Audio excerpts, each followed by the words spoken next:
Welcome to Mahathi channel. చూడండి, నేనైతే కుంభమేళా స్నానాలు పిల్లల్ని తీసుకొని వెళ్ళి వచ్చేసాను. శివరాత్రి రోజు కాశీలో ఉన్నానన్నమాట. 22 రోజు నేను నా జర్నీ అనేది స్టార్ట్ చేశాను. నేను, మా హస్బెండ్, నాకు 2 పిల్లలు, మా నాన్న అన్నమాట. మా నాన్న ఇలా టూర్లు చాలా తిరిగాడు. కాశీ అనేది చాలాసార్లు వెళ్ళొచ్చాడు కాబట్టి మా నాన్నకు అన్నీ తెలుసు కాబట్టి డే బై డే ప్లానింగ్ చేసుకొని వెళ్ళామన్నమాట.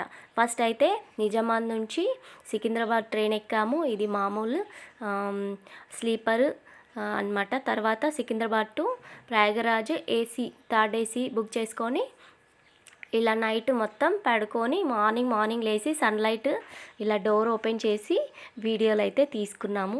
చాలా బాగా అనిపించిందండి. చూడండి, నేను, మా హస్బెండ్ ఇలా మార్నింగ్ లేవగానే నైట్ ట్రైన్ జర్నీ అంతా హాయిగా నిద్ర అయితే అయిపోయింది.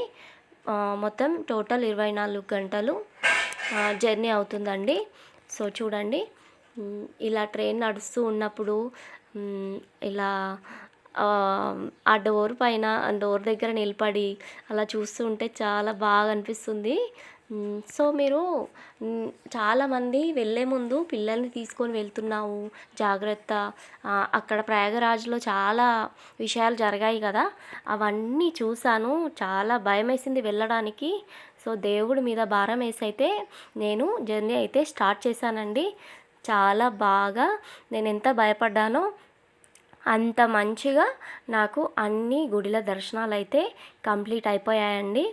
సో ఈ ఫస్ట్ డే ఈ వీడియో అయితే మేము ప్రయాగరాజ్కి ఎలా వెళ్ళాము, ఎలా స్నానాలు చేసాము, ఎలా బయటపడ్డామనేది, అంతమంది జనాల్లో నుంచి మేము ఎలా కాశీ వరకు ఫస్ట్ ప్రయాగరాజ్ కాగానే కాశీకి వెళ్ళామన్నమాట. సో నేనైతే ఇంట్లో చపాతీలు, టమాటా కర్రీ, అటుకులు, మనకు స్వీట్ కోసం మనం లడ్డూలు చేసుకుంటాం కదా, నువ్వుల లడ్డూలు, అవన్నీ ఇంట్లోనే చేసుకొని అన్నీ ప్యాక్ చేసుకొని ప్లాన్ చేసుకొని వెళ్ళామన్నమాట. ఇదైతే ఏసీ కంపార్ట్మెంట్లో మేమందరం ఇలా పిక్ దిగాము. సో మా నాన్న ప్రతిరోజు యోగా చేస్తాడనమాట.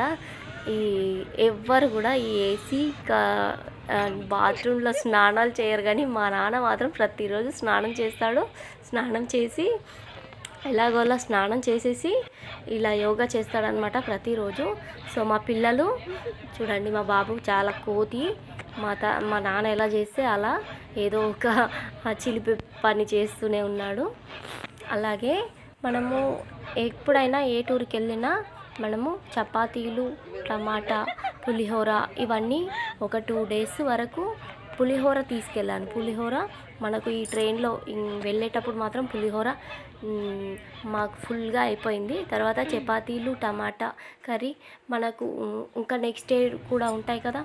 సో అలా మేము ఎక్కడికి ఏ టూర్కి వెళ్ళినా మనము ఫుడ్కి అలాగే నిద్రకి మన శరీరానికి కష్టపెట్టకుండా మంచిగా ప్రశాంతంగా వెళ్ళి చూద్దామంటే ఏ జర్నీ కూడా కాదండి. ప్రతి దానికి మనము కొంచెం కష్టపడాల్సిందే. మన శరీరానికి కష్టపెట్టాలి, ఎందుకంటే చాలా నడవాలి. అలాగే మన కడుపుకు కూడా ఆకలి అయినప్పుడు కూడా మనము కొద్దిగా తట్టుకొని ఎక్కడ ఏది దొరికితే దాన్ని మనం తినాల్సిందే, ఎందుకంటే జర్నీలో మనకు శక్తి అవసరం కదా. ఫ్రూట్స్ అలా తీసుకొని తినాలన్నమాట. మా అబ్బాయి అయితే చూడండి, కోతి చేష్టలు చేస్తాడు. నాకు కొత్తగా ఏంటంటే మా పిల్లలు ఓకే ఉంటారా లేదా అనే భయం చాలా ఉంది. ఇంటికి వచ్చేసరికంటే మేమందరం చాలా చక్కగా క్షేమంగా ఇంటికైతే వచ్చేసాము. మొత్తం 11 రోజుల్లో అయిందండి ఇంటికి వచ్చేసరికంటే. నేను జర్నీలోనే ఈ వీడియో చేసి పెడితే ఒకవేళ కామెంట్స్ రావచ్చు, మీరు ఎలా వెళ్ళారు, ఎలా వస్తారు, పిల్లల్ని తీసుకొని వెళ్ళావు, ఇలా కొన్ని కామెంట్స్ వస్తాయని నేను మొత్తం జర్నీ అంతా కంప్లీట్ అయ్యి మేము క్షేమంగా ఇంటికి వచ్చిన తర్వాతనే వీడియో అనేది అప్లోడ్ చేసి పెడుతున్నానండి.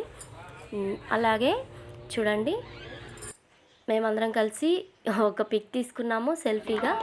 సో అదే ట్రైన్లో మా పక్కకు ప్రయాగరాజ్ వెళ్ళే వాళ్ళు ఉన్నారు. మీకు చెప్తే మీరు ఆశ్చర్యపోతారు, కానీ అందులో ఎంత ఏజ్డ్ అమ్మ వాళ్ళు ఉన్నారు చూడండి. అంత ముసలోళ్ళు కూడా అక్కడికి ప్రయాగరాజ్కి వెళ్ళడానికి రెడీ అయ్యారు. వాళ్ళతో కలిసేసి మేము మాట్లాడేసుకొని మంచిగా భజనలు చేశాము. నేను దేవుడి పాటలు వాళ్ళు పాడారు, మేము పాడాము. ఎంతో హ్యాపీగా అనిపించింది. సో ట్రైన్ దిగగానే చూడండి ఇలా పిక్ తీసుకున్నాను. మనకు ప్రయాగరాజ్ స్టేషన్ కాదు, అది వేరేది.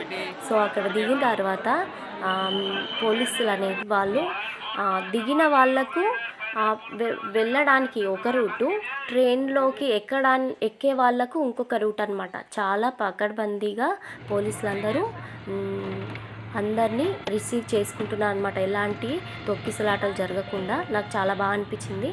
సో మేము మార్నింగ్ 7:30 అట్లా దిగామన్నమాట. దిగ్గానే ఒక ఆటో తీసుకొని అరేలీ ఘాట్ అనమాట.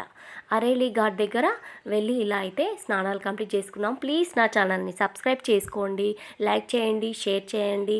అలాగే మీ ఫ్యామిలీలో ఎవరికన్నా ఇంట్రెస్ట్గా అనిపిస్తే ఈ వీడియో చూడమని వాళ్ళకి షేర్ చేసి చెప్పండి. చూడండి మీరందరూ చాలామంది ప్రయాగరాజ్ మేము కరెక్ట్ సంగమం ప్లేస్ ఉంటుంది చూడండి, ఆ సంగమం ప్లేస్కి వెళ్ళలేదు. సంగమం నుంచి వస్తున్న వాటర్ అరేలీ ఘాట్ దగ్గరికి వస్తాయన్నమాట. సో అరేలీ ఘాట్ దగ్గర జనాలు తక్కువ ఉంటారని ఆ టైంలో, అంటే 32 సెక్టర్ అనుకుంటా. సో నాకు సరిగ్గా తెలియదు. మా నాన్న ఎక్కడెక్కడికి తీసుకెళ్తే అక్కడెక్కడికి వెళ్ళాం. మా నాన్నకు చాలా ఈ టూర్ల విషయం తెలుసు అనమాట. ఒక 2-3 సార్లు ఏంది, ఒక 10 సార్లు ప్రయాగరాజ్, కాశీ ఇవన్నీ వెళ్ళాడనమాట. సో నాకు భయమైంది వాటర్ ఎలా ఉంటాయి అనేది. నాకు చాలా భయమైంది. చూడండి వాటర్ ఎంత బాగున్నాయి, నేను నా పిల్లలు ఎంత ఎంజాయ్ చేశామో. చాలామంది భయపడి వెళ్ళే వాళ్ళు కూడా ఆగిపోయారు. మా బాబు చూడ ఎలా మునిగేశాడో, చాలా కోతి అనమాట. ఒక్కొక్కరు ఒక్కొక్క స్టీల్గా మా నాన్న ఫొటోస్ దించిండు. తాత నాకు ఇలా దించు చూడు. మా పాపయ్య ఇలా హెయిర్ అంతా లోపలికి వేసుకొని ఇలా పైకి అంటే ఫోటో అలా దించాలంట. సో అలా దించాము మేము. సూర్యుడికి మొక్కేసాము, గంగామాతకి పూజ చేసాము. భార్యాభర్తలు కలిసి గంగలో కలశాన్ని కొబ్బరిని పెట్టాలి కదా. సో ఆ పూజలన్నీ చేసాము. మామూలుగా స్నానాలు చేయడమే గొప్ప అనుకుంటే మా పిల్లలు మేమందరం ఆ వాటర్లో చాలా ఎంజాయ్ చేసామండి. మస్తు అనిపించింది మాకైతే. సో ఈ వీడియో చూసేవాళ్ళు నెగిటివ్గా తీసుకోకండి, అలాగే కామెంట్ చేయండి. నెగిటివ్గా మాత్రం కామెంట్ చేయకండి ప్లీజ్. మేమైతే దేవుడి దగ్గరికి ఫుల్ భక్తితో వెళ్ళాము. అలాగే చూడండి మా నాన్న ఎలా మా బాబుని ఒళ్ళో ఉంచుకొని మునుగుతున్నాడు, వద్దు అని కింద మళ్ళీ దించేశాడు. సో మేము ఒక దీపము, అలాగే కలశము, కొబ్బరికాయ నదిలో వదిలేసి గంగామాతకు ప్రార్థన చేసుకొని కోరుకున్నామన్నమాట. ఎలాంటి కోరిక లేదండి, అందరూ బాగుండాలి, అందులో నేను ఉండాలి అని కోరుకున్నాను. ఈరోజు ఈ ఫస్ట్ డే 22 డే రోజైతే స్నానాలు కంప్లీట్ అయిపోయాయి. అలాగే ఈ వీడియో చూడండి, హెలికాప్టర్ దీంట్లో కనిపిస్తలేదు, ఇంకో వీడియోలో మా బాబు చూపిస్తున్నాను చూడండి. స్నానాలు కంప్లీట్ అయిపోయాక పైన హెలికాప్టర్ వెళ్తుంది. సో కొద్దిసేపు అక్కడ కూర్చొని మేము తీసుకెళ్ళిన పేలాలు, అటుకులు అవన్నీ తినేసి కాశీకి వెళ్ళడానికి చాలా కష్టమైంది. నెక్స్ట్ వీడియోలో కాశీకి ఈ ప్లేస్ నుంచి మేము ఎలా వెళ్ళామనేది మీకు క్లియర్గా ఎక్స్ప్లెయిన్ చేస్తాను. కుంభమేళా స్నానాలు అయితే కంప్లీట్ అయిపోయాయి. సో అక్కడ నుంచి ఆటో నుంచి ఒక ప్లేస్కి వెళ్ళాము. ఆ ప్లేస్ నుంచి నడుచుకుంటూ ఇక్కడ ఒక్కొక్క ప్లేస్లో అక్కడ చూడటానికి మనకు కట్టారనమాట. ఏంటి 12 జ్యోతిర్లింగాలు కలిసి ఒక ప్లేస్ అనేది కట్టారనమాట.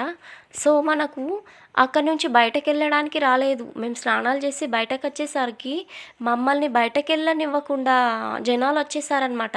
ఒక రిక్షాలో మా లగేజ్ అంతా పెట్టేసుకొని మేము బయటకు వెళ్ళడానికి మాకు పీకల దాకా వచ్చేసింది అంత జనాలండి. ఆ ప్లేస్ నుంచి కాశీకి వెళ్ళడానికే మాకు ఫుల్గా రష్. వెళ్ళేటప్పుడు బాగానే వెళ్ళాం, కానీ అందులో నుంచి బయటపడడానికి చుక్కలు చూసామండి.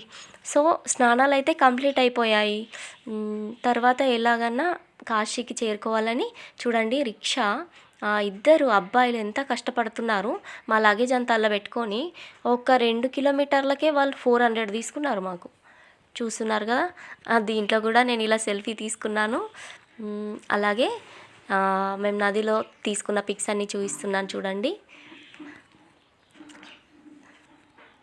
నా వీడియో నచ్చినట్టయితే లైక్ చేయండి, షేర్ చేయండి, సబ్స్క్రైబ్ చేసుకోండి ప్లీజ్. అలాగే నా ఛానల్ని సపోర్ట్ చేయండి. ఒక 800 సబ్స్క్రైబర్స్ ఉన్నారు. ఒక్కరు అసలు లైక్స్ అయితే అస్సలే రావట్లేదు నా ఛానల్కి. సో లైక్ చేయండి, సబ్స్క్రైబ్ చేసుకోండి. చూడండి అందరం కలిసి ఇలా పిక్స్ అయితే దిగేసాము. నెక్స్ట్ వీడియో కాశీలో వస్తుంది అనమాట. మేము కాశీకి ఎలా వెళ్ళాము, అక్కడ దర్శనం ఎలా చేసుకున్నాము. సూపర్గా దర్శనం అయిపోయింది. ఏ దర్శనమైనా మనం మార్నింగ్ 4 o'clockకే లైన్ కట్టాలి, అయితేనే దర్శనం అవుతుందన్నమాట. సో చూడండి మా పిక్స్ అయితే ఇలా వచ్చేసాయి. వెళ్ళిన వాళ్ళు వాళ్ళందరూ అంటున్నారు ఎలా వెళ్ళారే ఇంతమందిలో అని, కానీ వెళ్ళాము. వీడియో చూస్తున్నందుకు థ్యాంక్స్ అండి.